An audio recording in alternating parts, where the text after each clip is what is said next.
Hello everyone, welcome back to our economics class. In the previous session we have discussed about law of demand, the assumptions, then explanation of the law and a table and a diagram. So basically law of demand means whenever price increase, demand decrease. This is law of demand.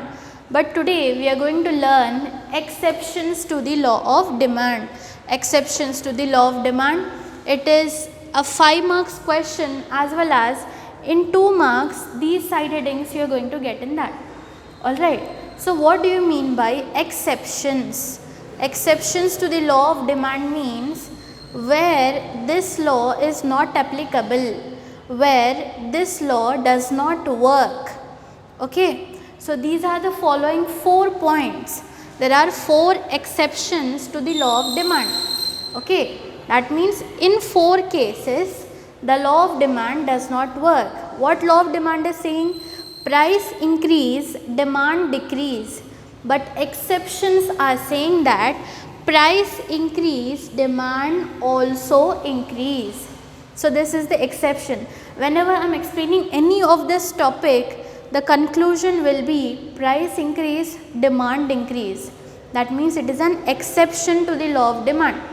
Law of demand is saying that price increase, demand decrease, whereas exceptions are saying price increase, demand also increase. So in all these cases we are going to find the same situation, price increase and demand increase. So let us see what are the 4 exceptions to the law of demand. The first side heading is Giffen paradox. Giffen paradox. This was first started by an economist, Sir Robert Giffen. Sir Robert Giffen in the 19th century. In which century? 19th century. So Giffen paradox was first started by whom?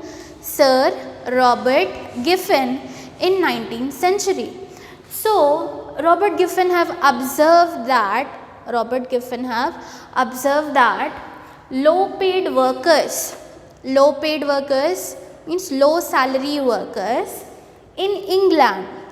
Which country? In England. Low paid workers in England buy more of bread even when their prices were high. According to our law of demand, whenever prices increase, people will not buy that product. The demand decrease, price increase, demand decrease. But here the situation is opposite. Even when the price is high, people in England are buying more of bread because bread is their staple food. Bread is their staple food. For example, in India, rice is a staple food. Am I right? Rice is a staple food. So imagine that the prices of rice have suddenly risen. Okay, the prices of rice is suddenly risen. So can middle people and poor people afford buying rice for their family? No, obviously not, because the prices are too high. So what is the substitute for rice? They can use chapati. But how many days are you going to eat chapati? 3 times a day? Maybe a week, a couple of weeks or a month and a year, not maximum from that. A person cannot eat chapatis every day 3 times because he is habituated to eat rice from the beginning itself, from the childhood itself. This is a habit. We have learnt in the first chapter, wants turn into habit. So we are habituated to eat rice. Suddenly if you ask me to change my want to chapati, it is not possible. So do you think when the prices of rice have increased, people will stop buying rice? No. Whatever money we used to spend on other food items like vegetables, for example, you used to buy 2 kgs of tomatoes, then now you buy only half kg of tomatoes. Then if you used to buy 1 kg of potatoes, then you will buy only half kg now. So what you are doing here, either you are reducing something or that money also you are investing on rice, you are spending on rice, but you have never stopped eating your staple food. In the same way, what Sir Robert Giffen have observed, that low paid workers in England buyed more of bread even when their prices were high, because bread is their staple food. Now we have two cases here. Previously they used to eat bread and meat. Okay, they used to eat what? Bread and meat. But now after inflation, the prices of bread were increased. So what they have done, how much money they used to spend on meat, the same money they are spending on bread. They have stopped eating meat and the same money they have saved for the bread. So even when the prices of bread increased, people were buying bread. People were buying, that means the demand is also increased. So when price is increased, demand also increased. This is an exception to the law of demand. Law of demand says price increase, demand decrease. But our exception, Giffen paradox exception, is saying that price increase, demand also increase. This is the first case. Coming to the second one. The second exception to the law of demand, that is Veblen goods or prestigious goods. Veblen goods are also called as prestigious goods. So Sir Veblen, he is also an economist. Like till now we have read three economist names, that is Alfred Marshall, who have stated law of demand, Sir Robert Giffen, then we have also third economist called as Veblen. Then next, this was first stated by Veblen. Then he observed that prestigious goods are purchased by rich people. Now prestigious goods means, for example, diamond and jewelry. So these kind of goods are mostly purchased by rich people. Prestigious goods are mostly purchased by rich people. Do the common people or the poor people will buy diamonds? No. So who are the people who prefer buying diamonds? Rich people. For what? There is a reason behind that. That is in order to maintain their social status. So prestigious goods are mostly purchased by the rich people in order to maintain their social status. Now let us see. There are two cases. Imagine that the prices of diamonds have fallen. The prices of diamond have fallen. So it is a biggest opportunity for all the middle class and poor class people. Everyone will be buying diamonds. So diamond have become a common thing here. So will rich people buy the diamonds now?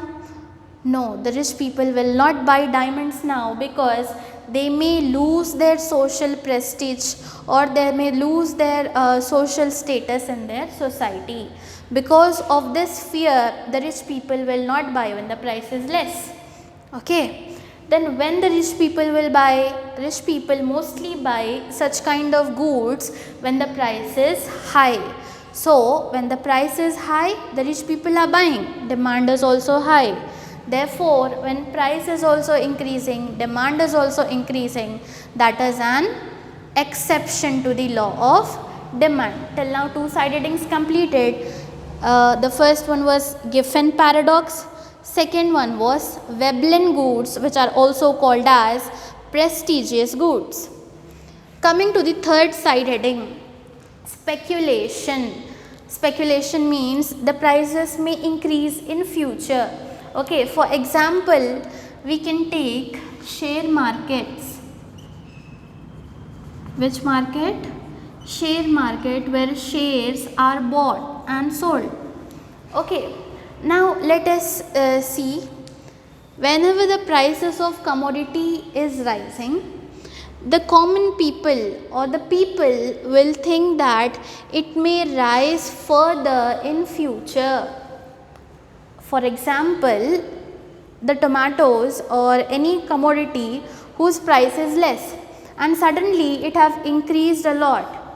So people will think that now it has risen to so and so price, but in future it may rise more and more. So basically what to do? Buy more of it now only. So even when the price is high, the demand is also high, because of the people's thinking that if prices are rising now, in future it may rise more, so they'll buy more of it now only. So when price is increased, the demand is also increased. This is also an exception to the law of demand. That means law of demand says that price increase, demand decrease, but our exceptions are saying that price increase, demand also increase. The last point is illusion. Illusion means people's thinking or people's notion that most of the people think that whenever the price is high, the quality of so and so commodity will be high. Whenever the price is less, the quality of so and so product will be less. So in these two cases where the consumer may buy the product, low quality of product which is having low price, or a high quality of product which is having high price. Obviously when we buy something, we want that commodity to run for many years. If I buy so and so commodity now and it is damaged in few months and weeks, will I get satisfaction? No. I said in the starting that the consumer always wants maximum satisfaction. So when we get maximum satisfaction, when the quality of the product is high. So people will purchase when the price is high. So basically whenever the price is high, the demand is also high. Why? Because a consumer always judges the quality of the product by its price. When price is more, that means the quality may also be good. So people will buy that. When the price is less, people think that maybe that is a cheap product, the quality may not be good, so they won't be purchasing that. So the conclusion is whenever price is increasing, people are buying more of it. So that means the demand is also high. Price is high, demand is also high. It is an exception to the law of demand. Till now how many side headings we read? 4 side headings. That is Giffen paradox, Veblen goods, speculation and illusion. So these are the 4 cases in which law of demand is not applicable. Law of demand does not work here, because law of demand is always saying that price increase, demand decrease. But these 4 cases, the exceptions, these are the exceptions to the law of demand. They say that when price increase, demand also increase. The following are the 4 side headings. Giffen paradox, the persons in England buy more bread even when the price is high. Then Veblen goods, rich people will buy prestigious goods when the price is high. So price high, demand high, exception. Then speculation. People think that if the prices are rising now, it may rise more and more in future. Because of that, they'll buy more of it now only. So price increase, demand increase. Also an exception to the law of demand. Last point, illusion. Consumer always judges the commodity by its quality. Good quality, more price. So whenever price is more, demand will also be more. So price more and demand is also more, exception to the law of demand. And this topic is completed. That is exceptions to the law of demand where the law does not work. 4 side headings, Giffen paradox, Veblen goods or prestigious goods. Then we have speculation and illusion. Topic is cleared. In the next class we are going to discuss one more topic from the same unit, that is unit number 3. Prepare this answer very well because it is 2-in-1 answer, very important for 5 marks as well as for the 2 marks. Okay, see you in the next class with some new topic. Till that, stay safe and keep practicing.